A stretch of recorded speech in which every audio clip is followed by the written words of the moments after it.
Bonjour, dans cette partie, on va parler de l'interpolation polynomiale. Exactement, on va discuter sur la méthode de Newton. On commence. Alors, définition, soit f une fonction dont on connaît des valeurs f de x0, f de x1 jusqu'à f de xn, qu'elle prend aux abscisses distinctes x0, x1 jusqu'à xn. On définit les différences divisées de f au point x0, x1 jusqu'à xn par les relations de récurrence suivantes. Delta xi, c'est f de xi. La différence entre deux points successifs, c'est f de xi moins f de xi plus 1 sur xi moins xi plus 1. Et comme f de xi, c'est delta xi, donc c'est delta xi moins delta xi plus 1 sur xi moins xi plus 1.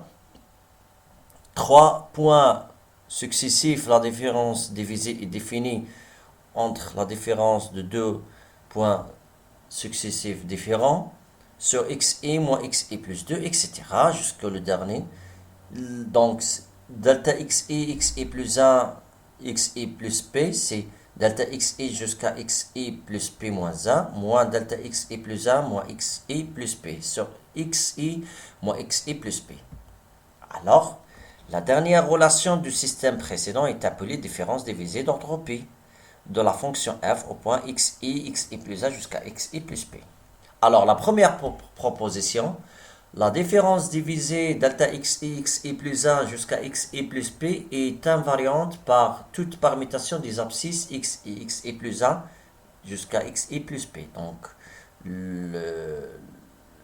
c'est-à-dire les abscisses xi plus 1, l'ordre de ces abscisses-là n'est pas important, donc elle est invariante par rapport à des permutations possibles, donc on trouve toujours la même valeur, c'est-à-dire même on commence par xi plus 1, xi, donc en fait il faut prendre p plus p point. Alors, calcul des différences divisées. Pour calculer la différence divisée d'ordre n de la fonction f au point x0, x1 jusqu'à xn, on forme le tableau suivant en appliquant les formules du système précédent, colonne après colonne. Alors, voilà un tableau. La première colonne représente les abscisses xi, donc x0, x1 jusqu'à xn. La deuxième colonne, c'est f de xi, c'est-à-dire l'image des abscisses par la fonction f. Donc, c'est f de x0, f de x1 jusqu'à f de xn. Et comme, par définition, f de xi, c'est delta i, donc voilà, la différence divisée dans un point, c'est exactement les images des abscisses xi. Delta a, c'est exactement la deuxième colonne, ou bien troisième colonne, c'est la différence divisée deux points successifs. Entre le point x0, x1, on a delta 0, 1. Entre le point x1, x2, on a delta 1, 2, etc. Notre quatrième colonne, trois points successifs. Entre le point x0, x1, x2, on a delta 0, 1, 2. x1, x2, x3, on a delta 1, 2, 3, etc. Jusqu'on arrive, le dernier point, c'est delta 0, 1, n jusqu'à n, c'est-à-dire on a n plus 1, la différence divisée de n plus 1 point. Alors, le premier théorème, le polynôme de x qui prend les valeurs f de xi, bien sûr i allant de 0 jusqu'à n, au point distinct xi, i toujours, c'est un entier naturel allant de 0 jusqu'à n, peut s'écrire sur la forme suivante. Voilà, le Pn de x, c'est delta 0 plus delta 0, 1 fois x moins x0 plus delta 0, 1, 2 fois x moins x0 fois x moins x1, etc. Jusqu'on arrive le dernier. Delta 0, 1, 2 jusqu'à n, c'est x fois x moins x0, x moins x1, x moins x2 jusqu'à x moins xn moins 1. La première remarque, on prend dans le tableau que les éléments, les premiers éléments de chaque colonne, delta 0, delta 0, 1, delta 0, 1, 2, etc. jusqu'on arrive le dernier. Le dernier, il y a que, dans la dernière colonne, il n'y a qu'un seul élément, c'est delta 0, 1 jusqu'à n, voilà. Et puis, ce polynôme est appelé polynôme d'interpolation de Newton pour les différences divisées. Alors, théorème 2, relation entre différence divisée et dérivée. C'est-à-dire, il y a une différence, voilà, soit à l'intervalle AB, contenant les points distincts x0, x1 jusqu'à xn, et soit f une fonction régulière de cn-1 sur l'intervalle AB, c'est-à-dire les dérivés premier, deuxième jusqu'à n-1 plus, de plus, ces dérivés sont continus sur l'intervalle AB, bien sûr. On suppose que la nème plus 1, la nème dérivé, le f existe sur AB ouvert, alors il existe une solution, il existe un alpha sur AB tel que delta 0, 1, 2 jusqu'à n, c'est la dérivée nème au point de alpha sur 1 factoriel. On passe ce qu'on appelle l'erreur d'interpolation.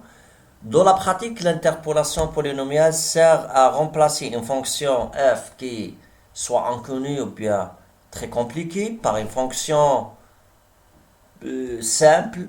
En l'occurrence, donc c'est le polynôme d'interpolation Pn de x.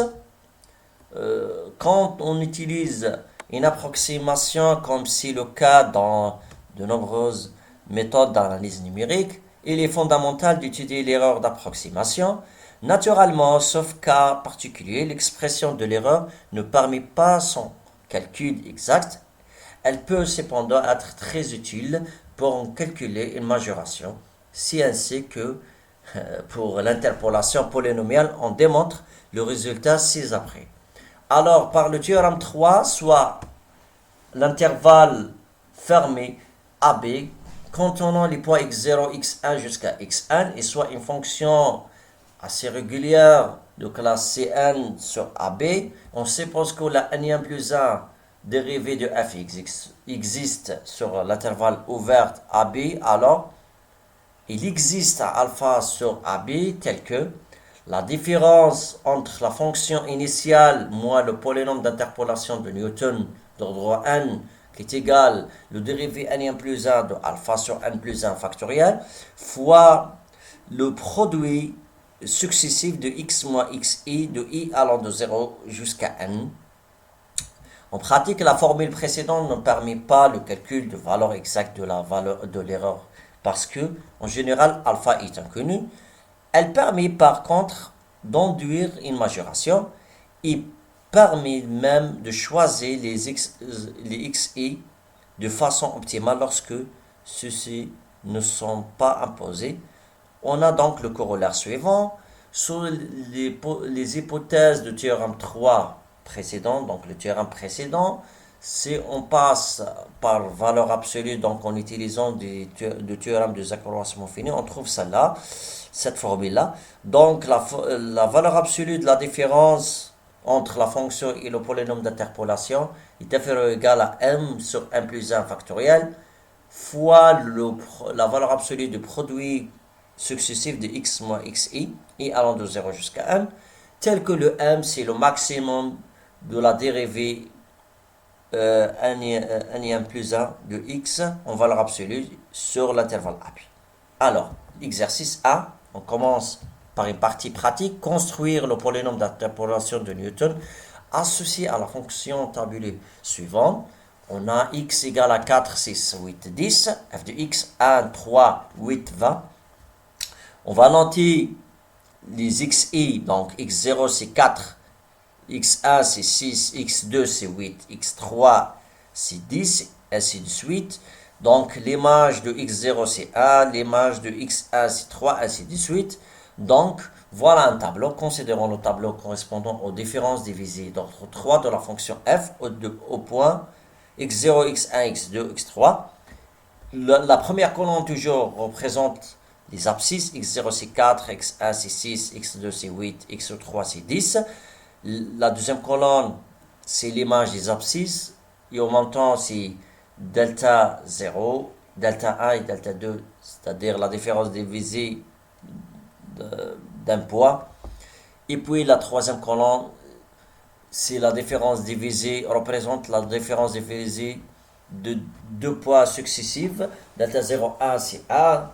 Par exemple, pour delta 0, 1, il est facile de calculer. C'est delta 0 moins delta 1 sur x0 moins x1.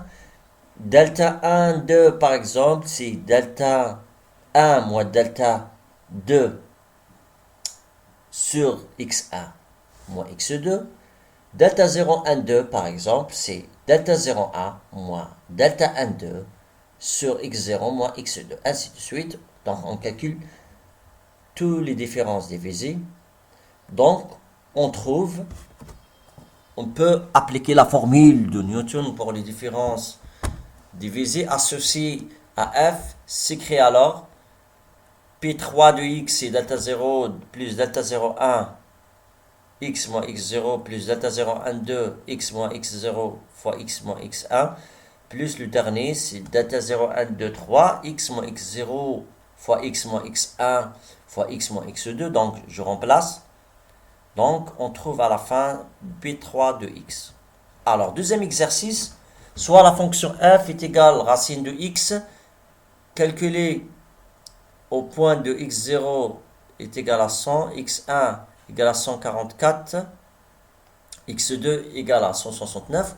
Construire le polynôme de Lagrange correspondant, calculer f de 116, estimer l'erreur correspondante en déduire le nombre décimal exact. Alors on commence par le polynôme de Lagrange. Polynôme de Lagrange s'écrit sur la forme suivante, P2 de x c'est la somme de f de x i, li de x, i allant de 0 jusqu'à 2. Alors, li de x qu'on appelle